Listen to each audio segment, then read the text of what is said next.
Day 4, 4ാമത്തെ ദിവസം. നമ്മൾ കൺസിസ്റ്റൻ്റായിട്ട് പോയിക്കൊണ്ടിരിക്കുന്നുണ്ട്. The mindset is bulletproof now. Give up ചെയ്യാൻ തോന്നുന്നില്ല. എന്തൊക്കെ തടസ്സം വന്നാലും എനിക്ക് വർക്കൗട്ട് ചെയ്യാൻ തോന്നുന്നുള്ളൂ. ഞാൻ രാവിലെ ജോലിക്ക് പോയി കഴിഞ്ഞ് കഴിഞ്ഞാൽ I am looking forward to this. വീട്ടിൽ വരിക വർക്കൗട്ട് ചെയ്യാൻ വേണ്ടിയിട്ട് എൻ്റെ മൈൻഡിൽ അത് കോൺസ്റ്റൻ്റായിട്ട് ഇങ്ങനെ ഉണ്ടാവും. ഇന്നെന്ത് വർക്കൗട്ട് ചെയ്യാം, ഇന്ന് എത്ര സമയം വർക്കൗട്ട് ചെയ്യാം. I picture it all out in my mind before എനിക്ക് കറക്റ്റായിട്ടുള്ള ബ്ലൂ പ്രിൻ്റ് ഉണ്ടാവും. ഞാൻ വീട്ടിൽ വന്നു കഴിഞ്ഞാൽ ഞാൻ എങ്ങനെയായിരിക്കണം, എന്ത് ചെയ്യണം, ഒരു കറക്റ്റ് ഓർഡർ എൻ്റെ മനസ്സിലുണ്ടാവും. I am never in confusion. വന്നിട്ട് വർക്കൗട്ട് ചെയ്യണോ വേണ്ടേ, അല്ലെങ്കിൽ വർക്കൗട്ട് ചെയ്യാൻ പോയി കഴിഞ്ഞ് കഴിഞ്ഞാൽ ഇപ്പോൾ തുടങ്ങണോ അത് കുറച്ച് കഴിഞ്ഞ് തുടങ്ങണോ, എന്തിൽ തുടങ്ങും, ആദ്യം ഏത് ചെയ്യാം, ഇന്ന് എന്തൊക്കെ ചെയ്യാം, അങ്ങനെയൊന്നുള്ള ഡൗട്ട്സ് എൻ്റെ ഇല്ല. I have all it pre planned in my mind. തോന്നുന്ന പോലെയല്ല ഞാൻ ചെയ്യുന്നത്. ഞാൻ പ്ലാൻ ചെയ്യും, അതിനനുസരിച്ച് ഞാൻ ചെയ്യും. ആൻഡ് ഇന്ന് ആസ് യൂഷ്വൽ ബോക്സിങ് ചെയ്യുന്നത്.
1-2 ദിവസത്തിൽ പോട്ടെ, ഒരാഴ്ചയിലോ 2 ആഴ്ചയിലോ റിസൾട്ട്സ് കണ്ടില്ല എന്ന് പറഞ്ഞിട്ട് ദാറ്റ്സ് ഇറ്റ്, ഡൺ, നിർത്തി.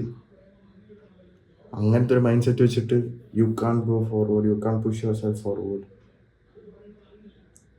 U should have a lot of patience. Patience is the key. Patience ഉണ്ടെങ്കിൽ മാത്രമേ നമ്മൾ ഉദ്ദേശിക്കുന്ന കാര്യങ്ങൾ നമുക്ക് ലൈഫിൽ അച്ചീവ് ചെയ്യാൻ പറ്റത്തുള്ളൂ. Nothing comes easy. If you want A body you should work for it. അതായത് ചുമ്മാ കിട്ടത്തില്ല. ഒരാഴ്ച വർക്കൗട്ട് ചെയ്ത്, 2 ആഴ്ച വർക്കൗട്ട് ചെയ്ത്, 1 മാസം വർക്കൗട്ട് ചെയ്തെന്ന് പറഞ്ഞ് കിട്ടാൻ പറ്റില്ല. ഇനി കിട്ടിയാൽ തന്നെ it won't stay with you forever if you don't work out. So patience is the key. And ഇന്നത്തെ ഏറ്റവും വലിയ പ്രശ്നം എന്ന് വെച്ച് കഴിഞ്ഞാൽ ഭയങ്കര വീക്കാണ്. പയ്യന്മാരുടെ മൈൻഡ് എന്ന് പറഞ്ഞാൽ ഭയങ്കര വീക്കാണ്. Lot of distractions around them. അതൊക്കെ നമ്മൾ പുഷ് ഔട്ട് ചെയ്യണം നമ്മുടെ മൈൻഡിൽ നിന്ന്. And we should make our brain bulletproof. Make a mindset which is bulletproof. Nothing can damage that. നമുക്ക് നല്ലൊരു മൈൻഡ്, നമ്മുടെ മൈൻഡ് സെറ്റ് റൈറ്റ് ആണെങ്കിൽ nothing can damage us. So yeah, don't be weak, stay hard.